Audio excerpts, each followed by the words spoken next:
Good morning, friends. I'm Dewey, and my Tech Talk topic for today is what's available in streaming devices.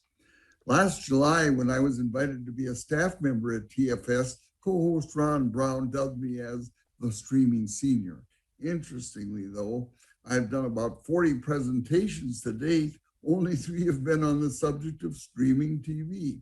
With bargains galore abounding at Amazon, Walmart, and Target today and tomorrow, it's Prime Days, I decided to revisit streaming live TV with a focus today on streaming devices.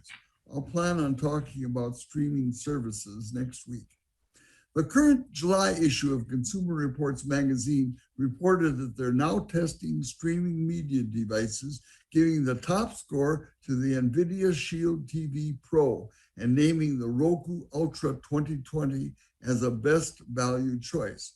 As an inveterate cheapskate, I admit to not having paid much attention to the NVIDIA Shield streamers. They're expensive, and I've been content to spend closer to $50 for a Roku or a Fire TV streamer. By the way, I always choose the 4K version for a superior video quality and to future-proof my purchase. I also admit that I've long admired Apple users who unabashedly drop around $200 or so for their super elegant Apple TV streaming devices. Also, I've recently come to realize that NVIDIA Shield streamers are equally elegant streaming devices in the Google ecosystem. In 2021, Apple TV introduced a new 4K model with HDR and an upgraded metal-clad Siri remote that offers clear improvements in video quality and processing speed. You'll find up to 20% or more off in savings on some of these Apple TV models at Prime Days, or on the Prime Days. Regarding the NVIDIA Shield TV Pro and its less expensive sidekick, the NVIDIA Shield TV 4K HDR, I haven't yet seen any Prime Day discounts on these models.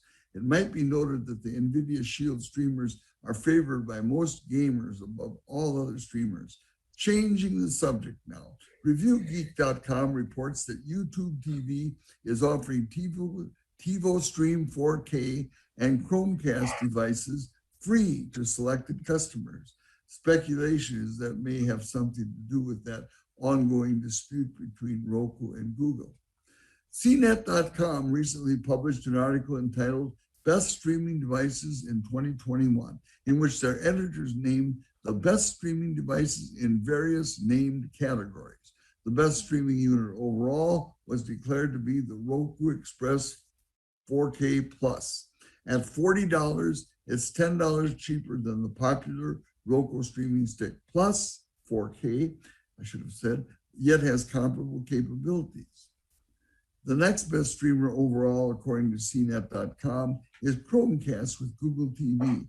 Its biggest strength, they say, is the Google Assistant voice search.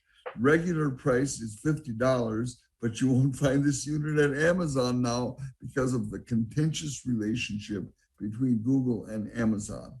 It's available at stores like Target and Best Buy, and of course from Google. It's important to understand that you can only use the new Chromecast to cast from the latest version of a Chromecast-enabled app or a Chrome browser on any device connected to the same Wi-Fi network as your Google TV. Maybe read that sentence over again quickly. It's a little complex. Google TV is effectively a makeover of Android TV with Google's name on it. It integrates really well with other Google services like Photos and supports nearly all major streaming apps. I'll have more information on Google TV next week. The third best streamer overall listed is the Roku Streaming Stick Plus 4K.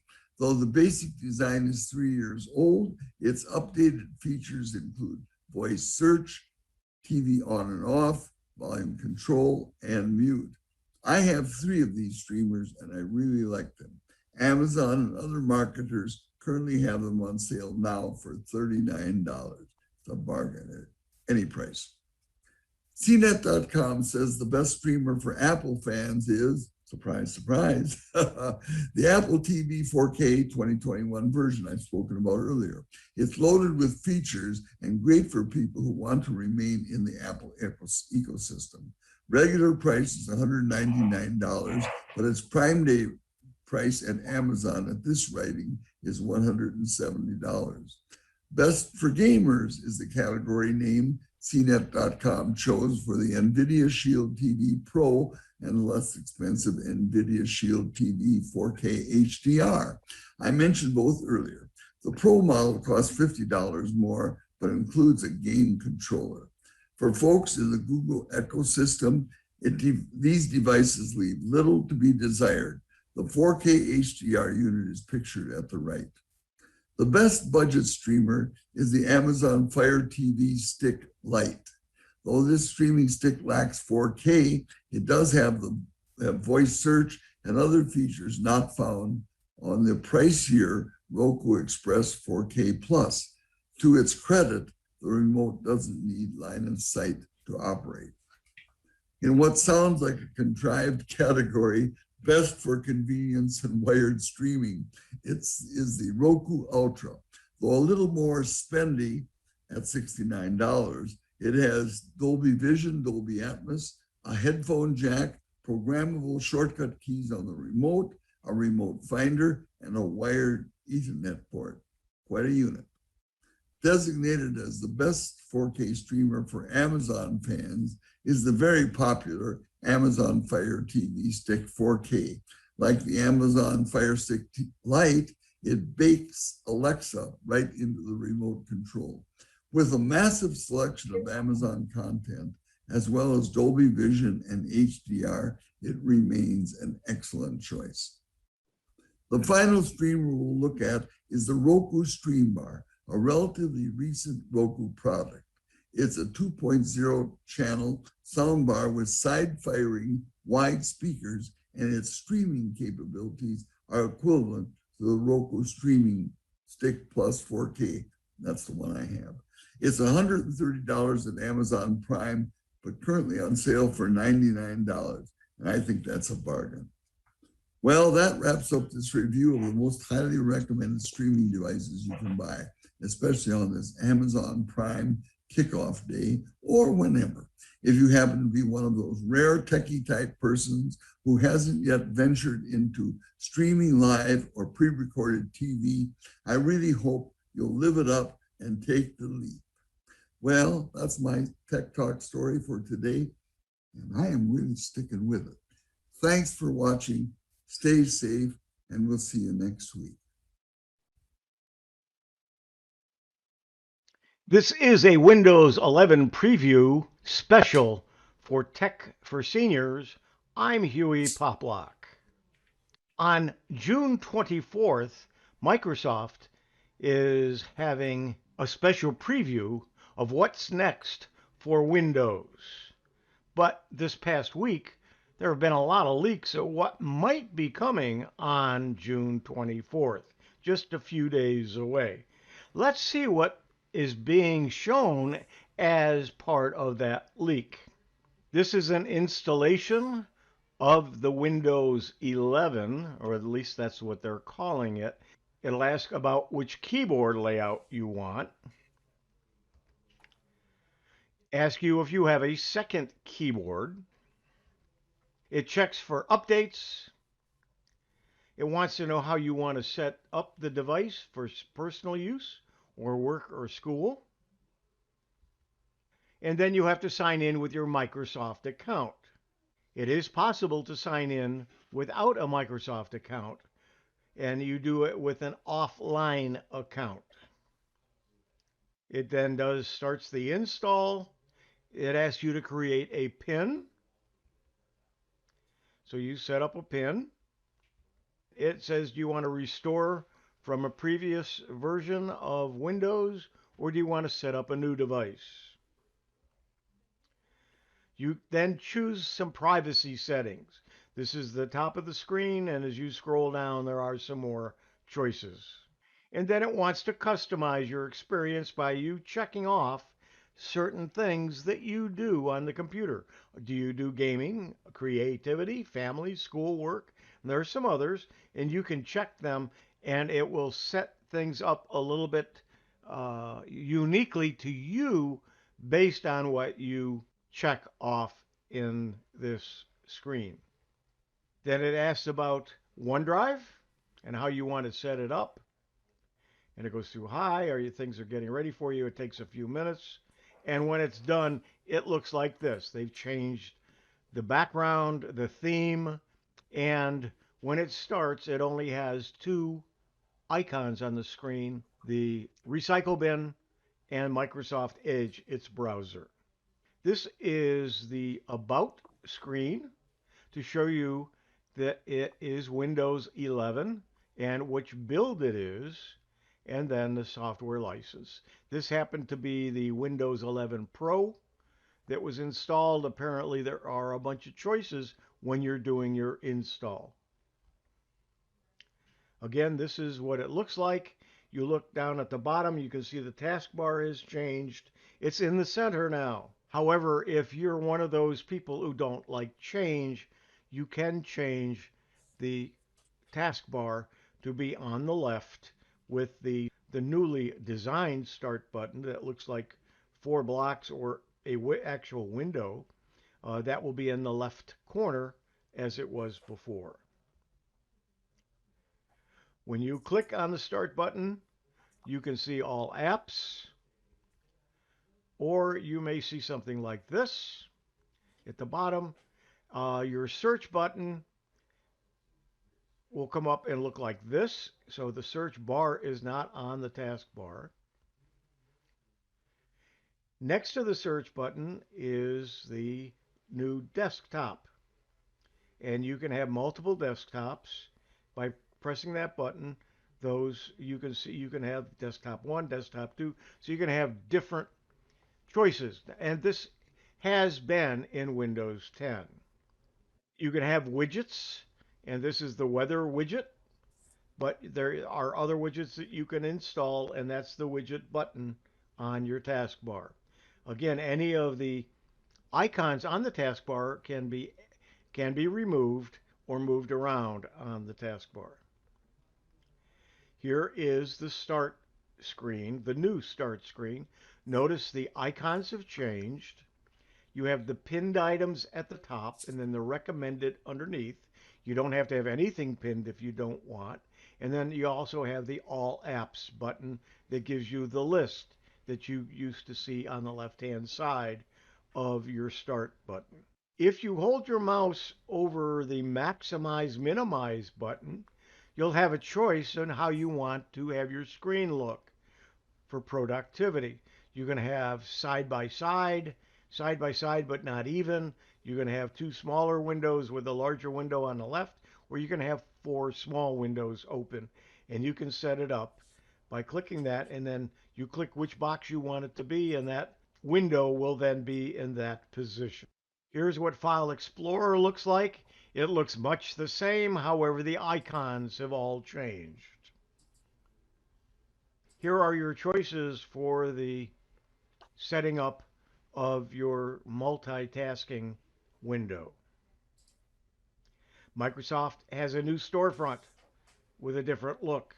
You also have the ability to have a dark theme, so it's reversed. Instead of having a white background, you would have a black background. I don't prefer this. I prefer the white background. I think it's harder, number one, to see for me, and it's harder to use when you're demonstrating. There's folder options that you can change for either dark or light. And that's basically the preview that you're seeing. There's lots of videos, lots of talk about it. What are my conclusions? I personally don't think they're going to call it Windows 11. They kind of indicated that for a long time. The leaked version says Windows 11. Maybe I'm wrong, but I think they're going to call it Windows 10 21H2 and do the upgrade in the fall, or they may have it 22H1 in next spring. Or they may give it a different name. They may just call it Windows and then call it 21H2 or 22H1. but I think they leaked this, and a lot of things have changed since that leak. But we'll see on the 24th, just a few days away. Thanks for joining. I'm Hewie Poplock. It's Ron Brown with Tech for Seniors. Today we're going to talk about mopping with the Braava Jet 240. Now you remember the like and subscribe. If you like this video, please click the like, and if you want to see more like this, please subscribe. Let's get on with the show. Now, a goal at Tech for Seniors has always been to help seniors live independently. In order to do that, though, there are 4 things that must occur. First of all, you must have access to health care and be able to follow it. You need to do shopping and purchase food. You might want to watch the video, Let's Go Shopping I've done. I'll leave a link up top. Also, you'll need to be able to perform personal care and, of course, clean your own home. And that's what we're going to talk about today. Now, what are some of the obstacles to keeping your house clean? Well, obviously, there's financial. Can you afford a housekeeper? Do you want the housekeeper in your home in this time of COVID? Do you trust that extra person? Maybe we can use technology to help keep your home clean.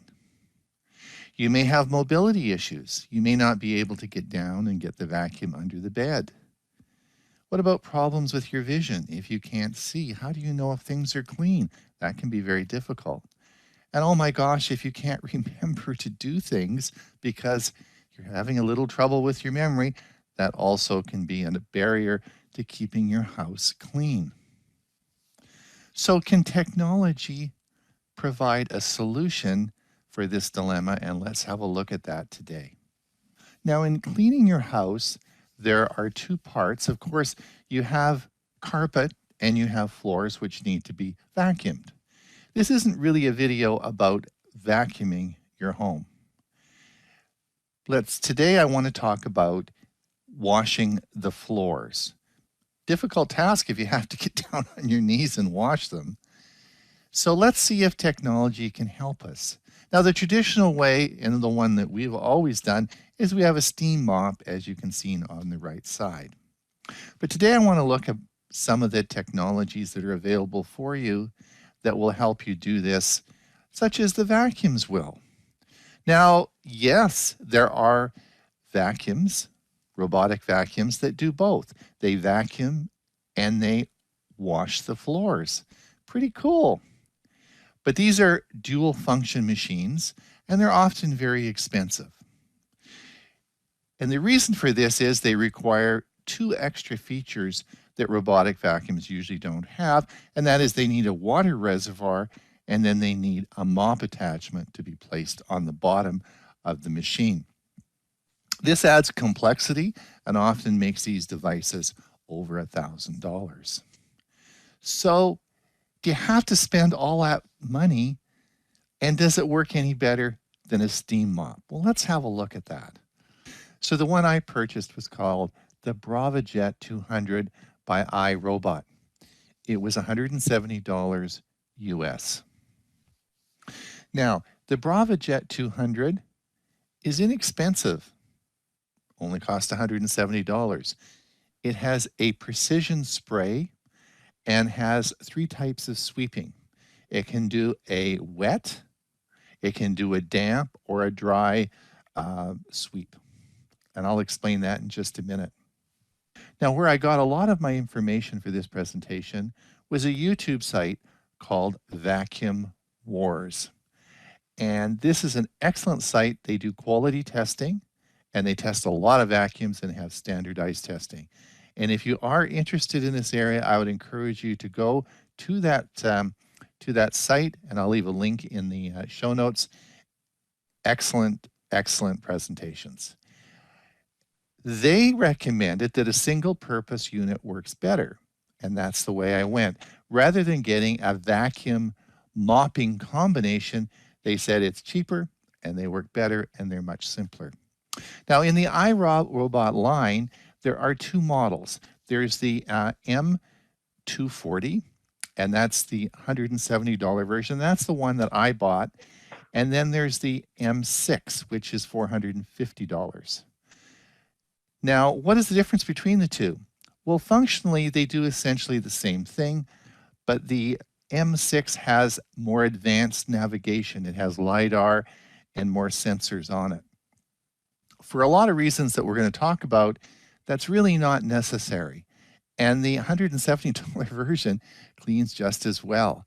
So their recommendation was buy the Braava Jet 240, which I did. Now, let's look at the unit. First of all, this has a rechargeable battery, but it doesn't go back to the dock. So yes, you have to take the battery out.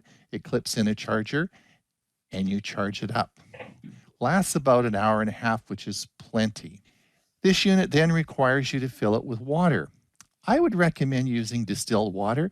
It really doesn't take much water to fill it up. So distilled water would be the best.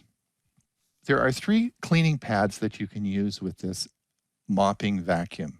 On the left, you'll see what we call the wet. In the middle, you'll have the damp. And on the right side, you just have a dry duster. So on the left with the wet, there is 2 passes and 2 sprays of water. So the floor is much wetter. With the center one, there's 1 spray, not quite as wet, and there is no water with just the dusting. And you have your choice between these 3 pads. They're disposable and certainly interchangeable. Now, connecting the pads is easy. There's a cardboard plate on the back of them, and they are coded. So that's how the mop knows what it's going to do. And remember, you have 3 choices. You can use the wet mop, which of course has 2 passes with a spray, so it's wetter. Or you can use a damp mop. It has 1 pass with a spray. It's faster because it doesn't have to go over the same area twice. And then you just have the dry mop, which is like a duster. So that's easy to slide these on. They do make these in washable, reusable ones. So far, all as I have tested is the disposable ones, and they are about $1 a piece.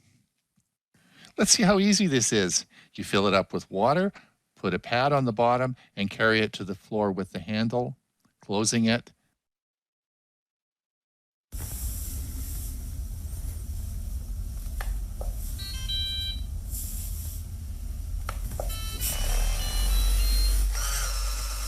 One push of the button to activate it, 1 push of the button to start it, then pick it up when it's finished. A unique feature and one that makes this unit so successful is the vibrating head. Watch the head of the mop again as I start it, and you'll be able to see the vibrating head. This makes the cleaning outstanding. So, what's my experience in the past 2 days? Well, my wife's delighted. I'm running around cleaning the bathroom floors. She couldn't be happier. Well, the first thing is the floors must be clean of debris. Because remember, this is a mop. So it's just going to push large chunks of dirt around. So you probably should run a vacuum over the floors first. The second thing is this unit is extremely quiet. But it does take a lot of time. So in our large kitchen area, it would take about an hour to do. So it could be used very effectively running it overnight. You can't hear it. It's very, very quiet. And I think it would be a good thing. The smaller areas, such as the bathrooms, no problem. Just do it. It stops when it's finished. You can just take it and move it to another room. So it's great for bathrooms because it gets down and it cleans in smaller places. The physical size of this is actually quite a bit smaller than our iRobot vacuum. It's maybe about a half the size. So it gets in and around the toilet and cleans all the floor quite well. The pads, of course, are disposable. I've only tested the disposable pads, but you can buy reusable pads to be washed out and reused.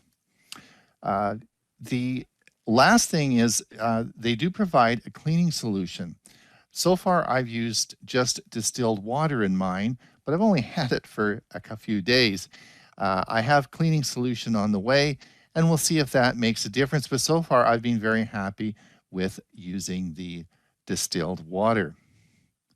I think this is an inexpensive way of keeping your floors clean and certainly will help seniors stay in their homes longer.